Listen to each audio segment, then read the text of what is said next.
ba pa ang dapat habangin? Matapirin lang kita marinig. Alam kong nung una pa lang gusto mo na ako, crush mo na ako. Ano ipapansin ka pa nga noon sa akin? Ako po ang unang nagkagusto sa kanya. Maganda siya noon, napakabait. Parsilo pa lang kami, parang mature na yung ganda niya. Ako wala pa, bata-bata pa. Pero ilang years ang nagdaan, nagkita ulit tayo.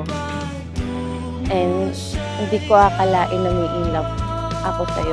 Oh, papunta na tayong dalawa sa ating hantungan, iibigin ka. Oh, kakaiba ang nadarama at makakapiling ka na kahit malayo o kabado. Distansya'y di hadlang at lapit lang sa'yo. Amore, ikaw ang nabigay kulay at sigla sa aking buhay. Sobrang ramdam na ramdam ko ang iyong tunay at puro na pagmamahal sa akin. Distansya'y di hadlang at lapit lang sa'yo.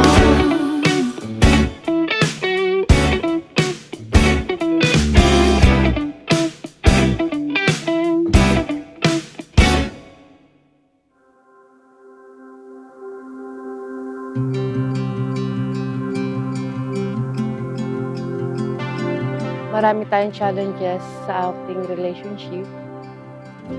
Sa long distance relationship, hindi madali. Pero kinaya natin. Ito tayo ngayong dalawa, haharap tayo sa Panginoong Diyos. Tatanggapin natin ang mahalagang basbas na nagmumula sa Kanya.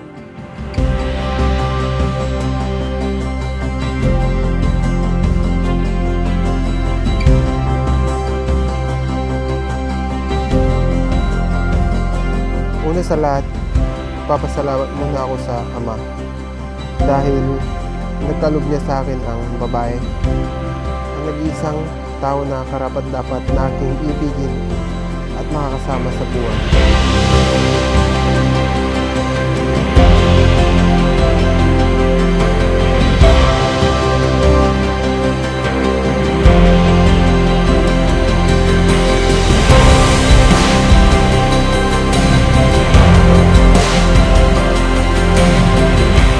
Sana magmahalan kayo habang buhay.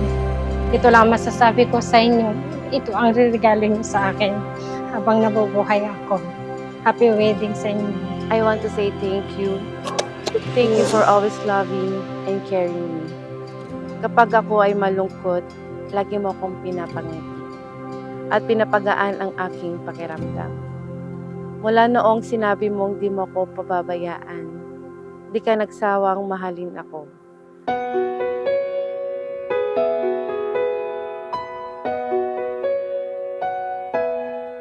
Sa di inaasahang pagkakataon, dumating ka sa buhay ko.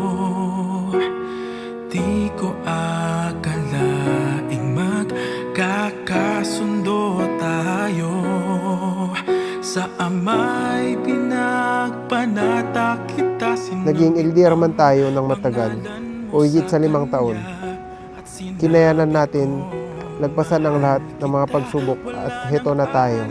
Mag-iisang dibdib na at ganap ng tunay na mag-asawa. Ikaw ang hiling sa ating Ama, ikaw lang ang iibigin tuwi na handang magtiis at maghintay at sa tamang panahon. Ipinalangin ko sa Ama, ipagkaloob sa akin ang isang lalaking magmamahal sa akin ng tunay. Nakilala kita, nagkita ulit tayo. Pinatunayan mo talaga yung pagmamahal mo sa akin.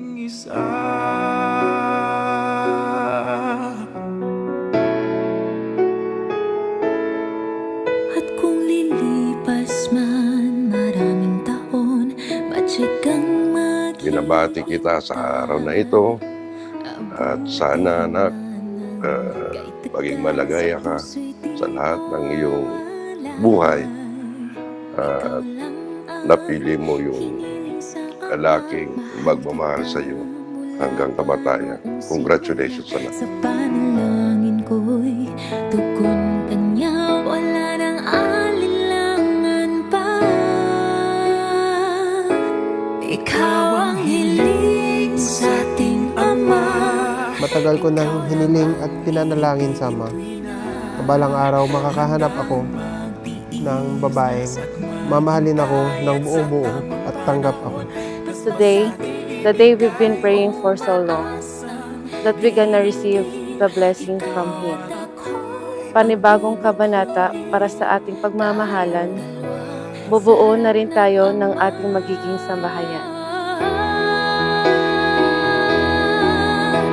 Pag-ibig ko sa'yo'y tapat, laging laman ka ng Itinuro ng ating Panginoong Jesucristo na sa pagkakasal ay pinapagsasama ng Diyos ang lalaki at babae upang maging isang laman lamang sa paningin ng may kapal.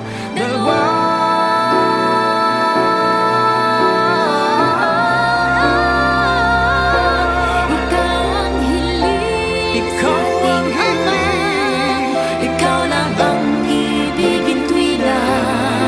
handang mag-iis at maghintay. I'll always be by your side, loving you, pushing you and celebrating with you. I will always put you first and give you my absolute best for the rest of my days. I love you. Tayong dalawa sa harap ng Ama, magiging isa. Ito pa lang ang simulan natin bilang ganap na mag-asawa. Madami tayong mga tatahaging mga pagsubok at suliranin.